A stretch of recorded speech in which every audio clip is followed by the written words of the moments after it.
देखिए, उत्तराखंड के मुख्यमंत्री पुष्कर सिंह धामी लगातार 28 मार्च को जब श्री नानक बत्ता साहिब गुरुद्वारा और डेरा कार से प्रमुख तरसेम सिंह जी की गोली मारकर हत्या कर दी गई थी, तभी से उन्हें डीजीपी को सख्त निर्देश दिए थे कि जल्द से जल्द हत्यारों को गिरफ्तार किया जाए और कानून तेजी से अपना काम करे। मुख्यमंत्री पुष्कर सिंह धामी के निर्देश पर डीजीपी के तमाम अधिकारियों को निर्देश थे। एसआईटी की जांच भी यहाँ पर गठित की गई थी और अब उत्तराखंड में चर्चित बाबा तरसेम सिंह हत्याकांड के आरोपी का इनकाउंटर हो गया है। जो जानकारी हमारे पास है, हरिद्वार में कलियर रोड और भगवानपुर के बीच में एसटीएफ और पुलिस को साफ शूटर अमरजीत सिंह और बिट्टू के बीच ये मुठभेड़ हुई है। जानकारी ये मिली है कि अमरजीत सिंह के बारे में एसटीएफ को खुफिया यहाँ पर जानकारी मिली थी और इस जानकारी मिलने के बाद एसटीएफ ने वहां पर उसको घेरा और अमरजीत सिंह ने वहां से भागने का प्रयास किया, गोली चलाने लगा। इसी मुठभेड़ के बीच पुलिस ने भी बचाव में गोली चलाई और गोली चलाने के दौरान यहाँ पर उसका एनकाउंटर हो गया, जबकि एक जो आरोपी है वो इस वक्त फरार है। तो कह सकते हैं कि जो मुख्य आरोपी है अमरजीत सिंह, उसका एनकाउंटर यहाँ पर हो गया क्योंकि उसने पुलिस पर गोली चलाने का यहाँ पर प्रयास किया था। पुलिस ने आत्मरक्षा के दौरान उस पर यहाँ पर फायर कर दिया, उसको यहाँ पर इसमें उसका एनकाउंटर यहाँ पर हो गया।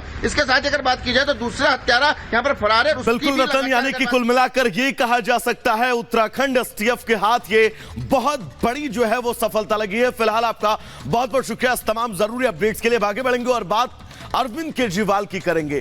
क्या अरविंद केजरीवाल को राहत मिलेगी, क्योंकि राउज एवेन्यू कोर्ट अरविंद केजरीवाल की उस याचिका पर आज अपना फैसला सुनाएगा जिसमें उन्होंने गिरफ्तारी को लेकर चुनौती दी है। तो बड़ी खबर उस बीच आपको बता दें, गिरफ्तारी की याचिका पर आज लंबी सुनवाई के बीच फैसले का दिन है। अरविंद केजरीवाल की गिरफ्तारी को चुनौती देने वाली याचिका पर आज दिल्ली हाईकोर्ट फैसला सुनाने वाला है। अरविंद केजरीवाल को क्या यहां से कोई राहत मिलती हुई नजर आएगी, इस पर सबकी नजरें टिकी हुई हैं, क्योंकि दिल्ली हाईकोर्ट में लंबी बहस दोनों पक्षों की तरफ से चली थी। वो करोड़ों का मनी ट्रेल और उस मनी ट्रेल में अरविंद केजरीवाल की सहभागिता क्या थी, इसको डिटेल रूप से एक बार कोर्ट के अंदर फिर बताया गया था। अखिलेश इस वक्त हमारे साथ जुड़े हुए हैं ग्राउंड जीरो पर। अखिलेश, बहुत लंबी बहस हुई थी इस याचिका पर और आज फैसले का दिन है। कितनी उम्मीदें अरविंद केजरीवाल को, और क्या यह कहा जा सकता है कि केजरीवाल के लिए आज का दिन शायद कोई अच्छी खबर लेकर आए? अखिलेश। वैभव, अगर हम आपको बताएं कि पिछला अगर एग्जाम्पल देखा जाए तो जब संजय सिंह की गिरफ्तारी हुई थी, इसी ग्राउंड पर संजय सिंह ने भी अपनी याचिका हाईकोर्ट में डाली थी और कहा था कि उनकी गिरफ्तारी गलत तरीके से की गई है और संजय सिंह को राहत नहीं मिली थी। ये जो मामला है वो मनी लॉन्ड्रिंग का मामला है और ये गिरफ्तारी को चैलेंज किया गया है। ये जमानत की याचिका नहीं दाखिल की गई है वैभव, ये गिरफ्तारी को चैलेंज किया गया है और ये भी कहा गया है कि जो निचली अदालत ने ईडी कस्टडी में दिया था पहली बार, वो भी इल्लीगल है, इसलिए इस दोनों को रद्द किया जाए और एक तरह से उनको छोड़ा जाए। लेकिन सवाल यह है कि जब अभी जांच चल रही है, ईडी ने बार बार ये कहा कि अभी जांच चल रही है, 45 करोड़ का मनी ट्रेल सीधे सामने आया है जो गोवा चुनाव में खर्च किया गया है। हालांकि केजरीवाल की तरफ से अभिषेक मनु सिंघवी ने यह सवाल जरूर किया कि टाइमिंग को लेकर सवाल किया कि हमारी पार्टी को खत्म करना चाहते हैं और इस समय गिरफ्तार करना, यानी इस समय जब जनरल इलेक्शन चल रहे हैं हम प्रचार नहीं कर सकते, ये हमारे राइट को वायलेट किया जा रहा है और प्रचार करने से रोकने के लिए गिरफ्तारी हुई है, इसलिए ये अवैध है। साथ में उन्होंने समन को भी चैलेंज किया था, लेकिन सिलसिलेवार तरीके से जवाब देते हुए ईडी ने कहा था कि क्या अगर कोई अपराध करता है तो क्या उसको चुनाव के लिए न गिरफ्तार किया जाए, कानून में नहीं लिखा हुआ है। बिल्कुल अखिलेश, याद है हमें कई तरह के उदाहरण जो है वो अभिषेक मनु सिंघवी की तरफ से भी रखे गए थे और ईडी की तरफ से जो एएसजी राजू थे वो भी तमाम तरह के उदाहरण जो है वो कोर्ट परिसर के अंदर रखते हुए नजर आ रहे थे। लेकिन अब आज क्या कुछ फैसला सुनाएगी राउज जो दिल्ली हाईकोर्ट है, इसको लेकर थोड़ा सा इंतजार करना होगा। फिलहाल बहुत बहुत शुक्रिया आपका इस तमाम जरूरी अपडेट्स के लिए। दरअसल अरविंद केजरीवाल ने इस गिरफ्तारी की याचिका को चुनौती दी है और उनके वकील अभिषेक मनु सिंघवी ने तमाम तरह की दलीलें कोर्ट परिसर के अंदर रखी कि आखिर अरविंद केजरीवाल को गिरफ्तार क्यों किया गया है। लंबी सुनवाई के बाद फैसला सुरक्षित रख लिया गया था और आज फैसले का दिन है। क्या केजरीवाल को कोई राहत मिलती हुई नजर आएगी? रिपोर्ट आपको दिखाते हैं।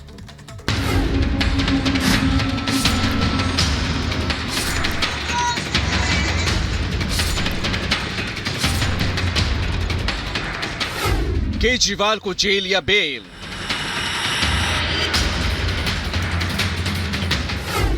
दिल्ली हाईकोर्ट सुनाएगा फैसला।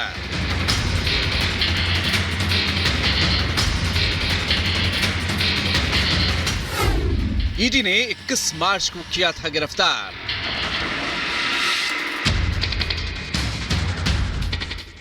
तिहाड़ जेल में बंद हैं केजरीवाल।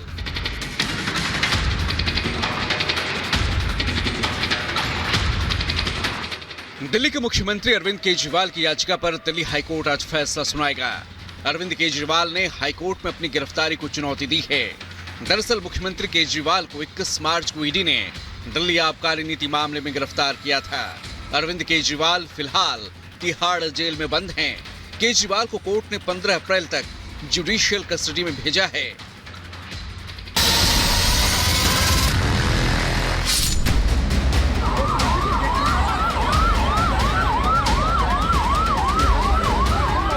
दिल्ली के सीएम की गिरफ्तारी पर सियासी संग्राम छिड़ा हुआ है। आम आदमी पार्टी और बीजेपी आमने सामने हैं। आप जहां गिरफ्तारी पर सवाल उठा रही है, तो वहीं बीजेपी लगातार आम आदमी पार्टी को कटघरे में खड़ा कर रही है।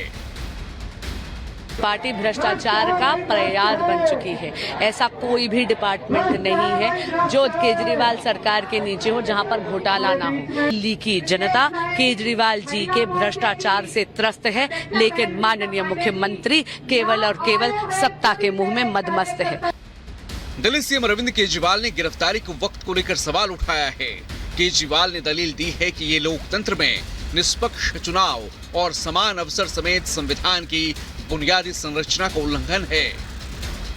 इलेक्शन कमीशन ऑफ इंडिया के नोटिस की खबर पहले भारतीय जनता पार्टी मीडिया में प्लांट करती है, उसके बाद election commission of India notice देती है। ईडी ने केजरीवाल की याचिका का विरोध किया है और दलील दी है कि अगर केजरीवाल चुनाव के आधार पर गिरफ्तारी से छूट का दावा नहीं कर सकते। ऐसा इसलिए क्योंकि कानून उन पर और किसी भी आम नागरिक पर समान रूप से लागू होता है। मुख्यमंत्री केजरीवाल फिलहाल 15 अप्रैल तक न्यायिक हिरासत में हैं।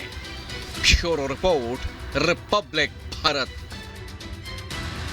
तो चलिए सीधा ग्राउंड जीरो पर आपको ले चलेंगे। हमारे सहयोगी अखिलेश लगातार जुड़े हुए हैं जो एक एक अपडेट्स आप तक पहुंचा रहे हैं। अखिलेश, सबसे अहम यह है क्योंकि पिछली सुनवाई में यह कहा गया कि संविधान के बुनियादी ढांचे को भी कहीं ना कहीं से उसमें मिसबिहेव उसके साथ किया गया है, लेकिन उसको लेकर भी एसजी राजू की तरफ से स्पष्ट कर दिया गया था कि ऐसी स्थितियां बिल्कुल भी नहीं थी। मैं चाहूंगा एक बार आप ब्रीफ करें कि क्या कुछ दोनों पक्षों की तरफ से सुनवाई के दौरान कहा गया था जो केजरीवाल को शायद राहत दे दे। देखिए, सवाल यही उठाया गया था कि जिस समय गिरफ्तारी हुई वो टाइमिंग गलत है, क्योंकि चुनाव चल रहे हैं, हमारी पार्टी को प्रचार करने का मौका नहीं मिलेगा, ये कन्वीनर है पार्टी के, इसलिए गिरफ्तार किया गया है। जबकि ईडी का कहना था कि इसके पहले हमने 9 समन दिया था, और जब पहला समन दिया था इस समय 1.5 साल पहले इनको समन दिया गया था और उस समय ये मौजूद नहीं हुए थे, तो लगातार समन को वायलेट कर रहे थे। इसके समन को लेकर राउज एवेन्यू कोर्ट भी ईडी गई थी, जिस पर कि राउज एवेन्यू कोर्ट ने भी इनको जमानत दी और वेलेबल ऑफेंस था उस मामले में। तो ये सारी चीजें ईडी ने कहा कि हम तो इनसे लगातार पूछताछ की बातें कर रहे थे, लेकिन खुद नहीं आ रहे थे और तमाम सबूत मिलते हैं। अपने मोबाइल का इन्होंने पासवर्ड नहीं दिया, तमाम ऐसे इलेक्ट्रॉनिक डिवाइसेस मिले हैं जिसको कि अभी एग्जामिन करना है। और बिल्कुल अखिलेश, बहुत लंबी बहस चली थी, याद है मुझे भी। फिलहाल आपका बहुत बहुत शुक्रिया। लगातार आप इस खबर पर नजर अपनी बनाकर रखिएगा। आगे बढ़ेंगे, एक और बड़ी खबर अपने दर्शकों को बता दें। दरअसल कैसरगंज से बृजभूषण शरण सिंह को टिकट मिलेगा या फिर नहीं, इसको लेकर सस्पेंस बरकरार है। उनके समर्थक बेचैन हैं और कोई ये कह रहा है कि उनकी पत्नी केतकी सिंह को टिकट मिल सकता है या फिर उनके बेटे करण या फिर प्रतीक भूषण के टिकट पर भी मुहर लग सकता है। लेकिन फिलहाल सस्पेंस बरकरार है जिस सस्पेंस का हम जिक्र कर रहे हैं। तो बड़ी खबर, बृजभूषण के टिकट पर सस्पेंस लगातार जारी है। क्या कैसरगंज से बीजेपी बृजभूषण शरण सिंह को टिकट देगी या फिर नहीं, और अगर टिकट देती भी है तो उनके परिवार में उनकी पत्नी या फिर उनके बेटे को टिकट तो नहीं देने वाली है बीजेपी, क्योंकि अभी तक कैसरगंज से बीजेपी का उम्मीदवार कौन होगा इसको लेकर खुलासा नहीं हुआ है। राघवेंद्र हमारे साथ जुड़े हुए हैं। राघवेंद्र, नाम उनकी पत्नी और उनके बेटे करण भूषण का चल रहा है, लेकिन उनके समर्थक ये चाह रहे हैं कि टिकट बृजभूषण को ही मिले।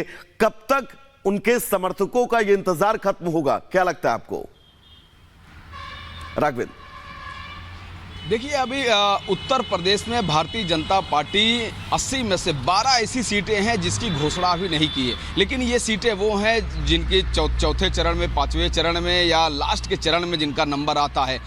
तो लगातार इन 12 में से जो एक सीटें हैं उस पर विवाद चल रहा है, वह है कैसरगंज की सीट। इस पर विवाद यह है कि बृजभूषण शरण सिंह अभी भी अड़े हैं कि टिकट उनको दिया जाए, चूँकि वो कहते हैं कि मैं यहाँ काम किया हूँ, लगातार यहाँ से मैं चुना जाता हूँ, मेरी यहाँ पर लोकप्रियता है, लोग मुझे पसंद करते हैं। रही बात जो आरोप प्रत्यारोप की जो बातें हुई हैं वो कोर्ट में उसका सामना मैं कर रहा हूँ, लगातार हर डेट पे जाता हूँ और दिल्ली में चाहे कोई मामला हो या उत्तर प्रदेश में उसका वो वहाँ पर लीगल तरीके से उसका जवाब दे रहे हैं, तो उस पर अभी कोई निर्णय आया नहीं है। लेकिन जो टिकट का जो मामला है, केसरगंज का जो मामला है, वह भारतीय जनता पार्टी ने भी उनके ऊपर छोड़ रखा है कि आप क्या कहते हैं कि बताइए कि किसको टिकट दिया जाए। बीजेपी भी उनके ऊपर खेल रही है, तो कहीं न कहीं हो सकता है कि वह यह टिकट अपने पत्नी के नाम डाइवर्ट करा सकते हैं, अपने बेटे के नाम करा सकते हैं, या भारतीय जनता पार्टी इन लोगों से हट के, विवाद से हट के किसी नए चेहरे पर भी दांव लगा सकती है। लेकिन केसरगंज में गोंडा में लड़ाई